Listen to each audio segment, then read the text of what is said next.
If you're Sarah Ferguson, the Duchess of York, you must wonder every single day, what next, right? I mean, there's one drama after another, and many, I know, serious allegations banded around. But as I've often said here on the show, what you have to remember is there have been no firm charges brought to the former royal known as Prince Andrew, the Duke of York.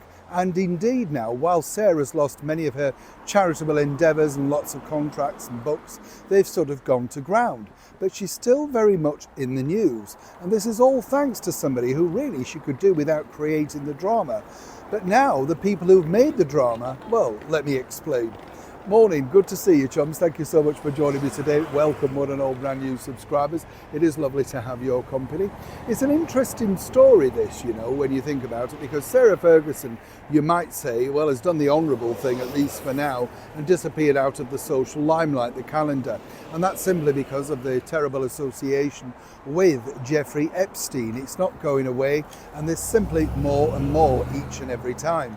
What's interesting, I also find with situations like this, is the fact that, you know, by association, people will then decide to do things regarding your name. And this is now what many people are saying at the production company, and indeed the channel for the ITV drama, The Lady, in which Natalie Dormer plays Sarah, Duchess of York. Now, this is all about her former dresser and the scandalous story of Jane Andrews. Remember that?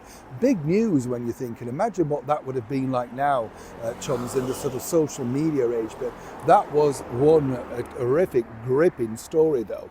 And of course, Natalie plays, as I say, Sarah, the Duchess of York, in the drama.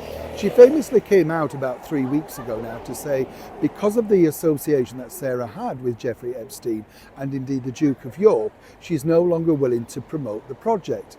The thing is, behind the scenes, it's part and parcel of her contract. Now, many people are saying, is this a huge publicity stunt? Because, of course, her refusing to promote the drama, which is still scheduled and going ahead over on ITV this winter, well, you know, she's also claiming that she's given her entire fee to certain charities that she's now aligned herself with. And that's very commendable, absolutely. But the idea really is, of course, this gets people talking about a drama that somebody allegedly now doesn't want to be associated with. Hope you're keeping up. But really, is that true, or is this a nice publicity PR spin to get people to talk about something that, when you think about it, we remember it because it's in our lifetime, but if you spoke to somebody, of course, 5, 8 years ago now, would they really know that story, and how relevant is it today? The true story behind the scenes, of course, is that it's not really that juicy enough. And more importantly, Natalie Dormer doesn't really have that much of a big part. The story is actually about Jane Andrews, Sarah's personal dresser and assistant. So why is Natalie truly doing this? And as I said at the start of the video, once again, if you were Sarah, the Duchess of York, you might think, can I do anything right? Neil Sean in the very heart of London.